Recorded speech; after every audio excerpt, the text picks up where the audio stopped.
Bismillahirrahmanirrahim. Assalamualaikum warahmatullahi wabarakatuh. Kami dari kelompok 3 akan mempresentasikan materi yang kedua, dan materi tersebut adalah mengenai fikih untuk kelas 11 semester 2. Berikut adalah penjelasan dari kami. Mengenai materi yang pertama adalah materi mengenai pernikahan, dan materi pernikahan ini akan saya sampaikan. Jadi materi yang pertama adalah mengenai pengertian. Pengertian pernikahan adalah suatu akad yang menghalalkan pergaulan antara seorang laki-laki dan juga seorang perempuan. Seorang perempuan tersebut statusnya adalah yang bukan mahramnya, sehingga melahirkan hak dan kewajiban di antara keduanya dengan mengamalkan atau dengan menggunakan lafaz ijab qabul. Yang kedua adalah hukum pernikahan. Jadi pernikahan itu terdiri dari beberapa hukum menurut jumhur ulama, dan hukum-hukum tersebut adalah mubah, sunnah, wajib, makruh, dan juga haram. Materi yang selanjutnya adalah materi mengenai khitbah. Jadi khitbah ini merupakan bagian dari pernikahan, dan pengertiannya adalah khitbah merupakan pinangan atau permintaan seorang laki-laki kepada seorang perempuan untuk dijadikan istri secara umum dan melalui proses yang umum dilakukan di masyarakat. Sedangkan mahram, jadi ada beberapa orang yang tidak bisa dinikahi dan itu disebut mahram. Jadi mahram adalah orang laki-laki atau perempuan yang haram dinikahi. Adapun sebab menjadikan seorang perempuan itu haram untuk dinikahi oleh seorang laki-laki adalah ada dua, yakni sebab haram dinikahi untuk selamanya dan juga sebab haram dinikahi sementara. Materi yang selanjutnya adalah mengenai kafaah. Jadi kafaah itu pengertiannya adalah kesetaraan. Jadi kesetaraan di sini adalah kesetaraan antara suami dan istri, baik itu dari segi keturunan, status sosial, agama, maupun kebudayaan. Demikian penjelasan dari saya dan akan dilanjutkan oleh rekan-rekan saya. Yang keenam yaitu syarat dan rukun nikah. Adapun rukun nikah adalah unsur pokok yang harus dipenuhi hingga pernikahan menjadi sah. Rukun nikah yaitu suami, istri, wali, saksi, dan ijab qabul. Kemudian yang ketujuh yaitu wali, saksi, dan ijab qabul. Wali dan saksi dalam pernikahan merupakan dua hal yang sangat menentukan sah atau tidaknya pernikahan. Keduanya harus memenuhi syarat-syarat tertentu. Menurut seluruh madhab sepakat bahwa wali dalam pernikahan adalah wali perempuan yang melakukan akad nikah dengan pengantin laki-laki yang menjadi pilihan wanita tersebut. Kemudian ijab yaitu ucapan wali atau pihak perempuan atau wakilnya sebagai penyerahan kepada pihak pengantin laki-laki.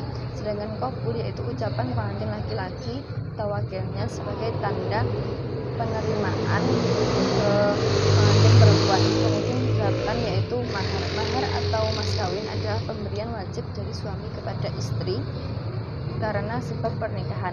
Salah satu kewajiban suami kepada istri adalah memberikan mahar. Mahar merupakan simbol penghargaan seorang laki-laki kepada calon istrinya. Dalam banyak riwayat dijelaskan bahwa mahar bisa berupa benda atau kemanfaatan. Kemudian talak atau talak. Talak adalah terjadinya salah atau perceraian atau perpisahan antara suami dan istri yang digantungkan kepada sesuatu, dan sesuatu ini dibuat dan disepakati pada waktu pernikahan akad nikah dulu. Maka pelanggaran terhadap apa yang disepakati inilah yang menjadi dasar terjadinya perceraian atau perpisahan. Kemudian yang terakhir yaitu macam-macam pernikahan terlarang.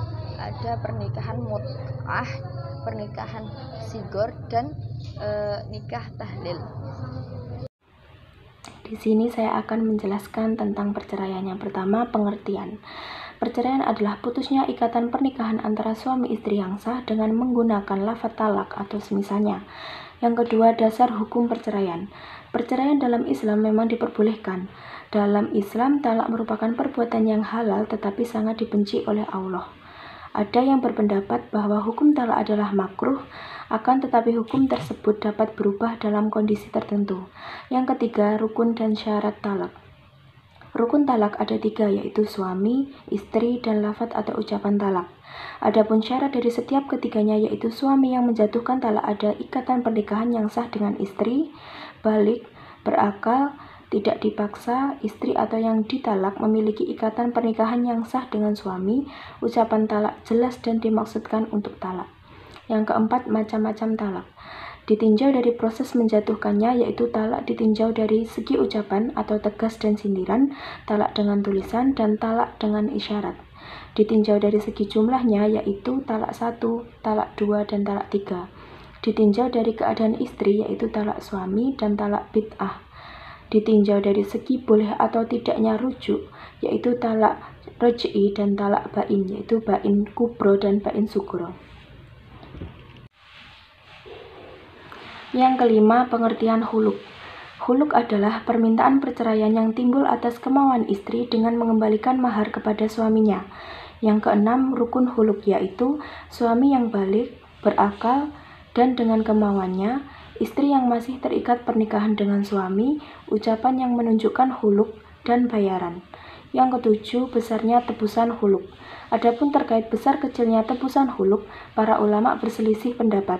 Menurut jumhur ulama tidak ada batasan jumlah dalam tebusan huluk. Sedangkan menurut pendapat sebagian ulama, tebusan huluk tidak boleh melebihi mas kawin yang pernah diberikan suami. Yang kedelapan, fasakh. Fasakh adalah pemisahan pernikahan yang dilakukan hakim dikarenakan alasan tertentu atau diajukan salah satu pihak dari suami istri yang bersangkutan. Yang kesembilan, iddah. Iddah adalah masa menunggu atau batas waktu untuk tidak menikah lagi bagi perempuan yang dicerai atau ditinggal meninggal suaminya. Yang ke-10 yaitu hadanah.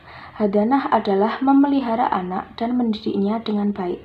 Syarat-syarat hadanah yaitu berakal, beragama, merdeka, balik, mampu mendidik, dan amanah. Yang ke-11 yaitu rujuk. Rujuk adalah kembalinya suami kepada istrinya yang telah dicerai apabila istrinya masih dalam masa iddah. Yang ke-12 yaitu hukum rujuk. Hukum asal rujuk adalah boleh, kemudian dapat berkembang sesuai dengan keadaan yang mengiringi proses rujuk tersebut. Yang ke-13 rukun dan syarat rujuk. Untuk istri apabila sudah pernah dicampuri, talak yang dijatuhkan adalah talak raj'i dan masih dalam masa iddah. Untuk suami apabila Islam, balik, berakal, dan tidak dipaksa. Yang ke-14 yaitu sigot atau ucapan rujuk dari suami. Sigot rujuk yang diucapkan suami kepada istrinya bisa bernada tegas dan juga bisa bernada sindiran. Dan yang terakhir yaitu saksi dalam masalah rujuk, yaitu kesaksian dalam rujuk adalah 2 orang laki-laki yang adil. Pengertian mawaris atau kewarisan. Mawaris merupakan serangkaian kejadian mengenai pengalihan pemilikan harta benda dari seorang yang meninggal dunia kepada seseorang yang masih hidup. Dengan demikian, untuk terwujudnya kewarisan harus terdapat 3 unsur, yaitu orang yang meninggal sebagai pewaris atau yang mewariskan, harta milik orang yang mati atau orang yang mati meninggalkan harta waris, dan 1 atau beberapa orang hidup sebagai keluarga dari orang yang mati atau sebagai ahli waris. Kemudian ilmu mawaris atau ilmu faraid merupakan ilmu yang membicarakan segala sesuatu yang berhubungan dengan harta warisan, yang mencakup masalah-masalah orang yang berhak menerima warisan, bagian masing-masing dan cara melaksanakan pembagiannya, serta hal-hal lain yang berkaitan dengan ketiga masalah tersebut. Kemudian, warisan merupakan berpindahnya hak kepemilikan dari orang yang meninggal kepada ahli warisnya yang masih hidup, baik yang ditinggalkan berupa harta atau uang, tanah, atau apa saja yang berupa hak milik legal secara syar'i. Dengan demikian, warisan tidak hanya terbatas pada hal-hal yang berkaitan dengan harta benda semata, namun termasuk juga yang non-harta benda. Selanjutnya, dasar-dasar hukum waris. Dalam Islam, hukum waris adalah wajib berdasarkan Al-Quran dan hadis, sedangkan hukum mempelajari ilmu faraid adalah fardu kifayah. Dalam Al-Quran terdapat dalam Quran Surat An-Nisa ayat 7-12 dan ayat 176, Quran Surat An-Nahl ayat 75, dan Quran Surat Al-Ahzab ayat 4. Sedangkan dalam hadis terdapat dalam hadis dari Ibnu Mas'ud yang diriwayatkan oleh Ahmad serta hadis dari Abdullah bin Amr yang diriwayatkan oleh Abu Daud dan Ibnu Majah. Selanjutnya, ketentuan mawaris dalam Islam. Ahli waris. Jumlah ahli waris yang berhak menerima harta warisan dari seseorang yang meninggal dunia ada 25 orang, yaitu 15 orang dari ahli waris pihak laki-laki yang biasa disebut ahli waris asobah, dan 10 orang dari ahli waris pihak perempuan yang biasa disebut ahli waris zawil furud. Kemudian syarat-syarat mendapatkan warisan, yaitu tidak adanya salah satu penghalang dari penghalang-penghalang untuk mendapatkan warisan, kematian orang yang diwarisi, dan ahli waris hidup pada saat orang yang memberi warisan meninggal dunia. Kemudian sebab-sebab menerima harta warisan, yaitu nasab atau keturunan, pernikahan, dan wala atau seseorang yang memerdekakan budak laki-laki atau budak wanita. Kemudian sebab-sebab tidak mendapatkan harta warisan, yaitu kekafiran, pembunuhan, perbudakan, perzinaan, dan li'an. Kemudian ketentuan pembagian harta warisan, yaitu ahli waris zawil furud, yaitu perolehan bagian dari harta warisan yang telah ditetapkan bagiannya dalam furud yang 6, yang mana setengah, 1/4, 1/8, 2/3, 1/3, dan 1/6. Sedangkan ahli waris asobah yaitu perolehan bagian dari harta warisan yang tidak ditetapkan bagiannya dalam furud yang 6, tetapi mengambil sisa warisan setelah zawil furud mengambil bagiannya. Ahli waris asobah ini terbagi menjadi 2. Yang pertama, asobah bin nasab atau hubungan nasab, dan asobah bisabab atau karena sabab. Asobah bin nasab ini terbagi menjadi 3, yaitu asobah bi an nafsi, asobah bil goir, dan asobah ma'al goir. Sedangkan asobah bisabab atau karena sebab yaitu wala atau orang-orang yang membebaskan budak, baik laki-laki maupun perempuan. Kemudian manfaat hukum waris Islam yaitu terciptanya ketentraman hidup dan suasana kekeluargaan yang harmonis, menciptakan keadilan dan mencegah konflik pertikaian, serta peduli kepada orang lain sebagai cerminan pelaksanaan ketentuan waris dalam Islam. Yang selanjutnya yaitu mengenai wasiat. Yang pertama yaitu pengertian wasiat. Kata wasiat berasal dari bahasa Arab yang berarti pesan atau janji seseorang kepada orang lain untuk melakukan suatu perbuatan, baik ketika orang yang berwasiat masih hidup maupun setelah mati.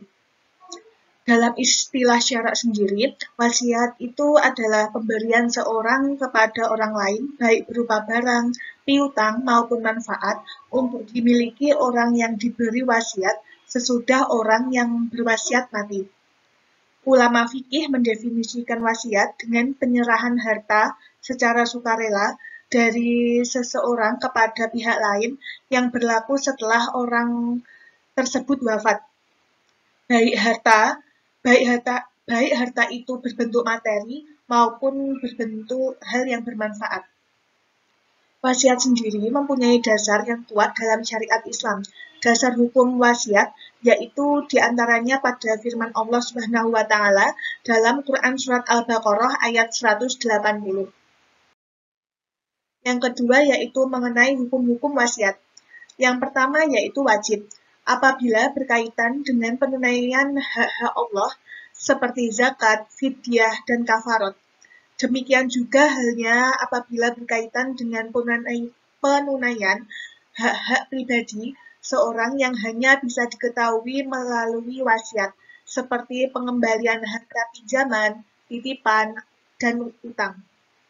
Yang kedua yaitu sunnah, apabila ditunjukkan kepada karib, kerabat yang tidak mendapat bagian warisan atau kepada orang yang membutuhkan.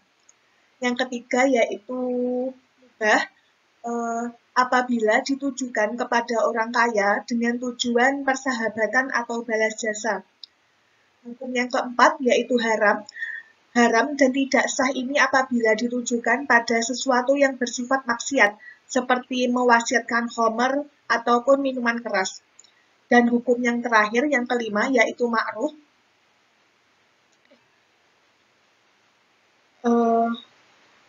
Ma'ruf apabila harta orang yang berwasiat tersebut itu sedikit, sedangkan ahli warisnya banyak.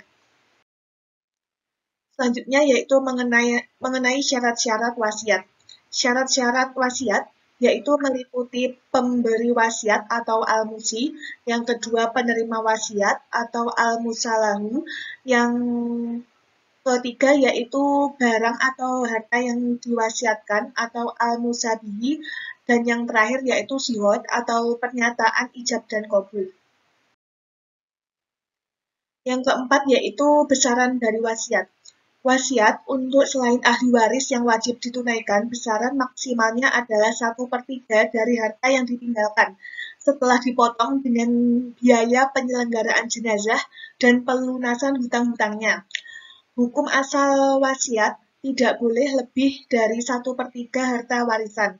Jika lebih 1/3 harta, maka hal tersebut bergantung kepada ahli waris. Jika mereka memperbolehkan, maka boleh dilaksanakan. Jika tidak, maka dilaksanakan hanya terkait 1/3 harta saja. Yang kelima yaitu wasiat wajibah dalam hukum Islam. Pengertian wajibah mengandung makna bahwa wasiat yang pelaksanaannya tidak dipengaruhi atau tidak tergantung kepada kemauan atau kehendak si pewasiat yang meninggal dunia, di mana pelaksanaan wasiat tersebut tidak memerlukan bukti bahwa wasiat tersebut diucapkan atau ditulis atau dikehendaki, tapi pelaksanaannya didasarkan kepada alasan-alasan hukum yang membenarkan bahwa wasiat tersebut harus dilaksanakan. Sekian presentasi dari kelompok kami. Apabila ada kurang lebihnya kami mohon maaf. Wassalamualaikum warahmatullahi wabarakatuh.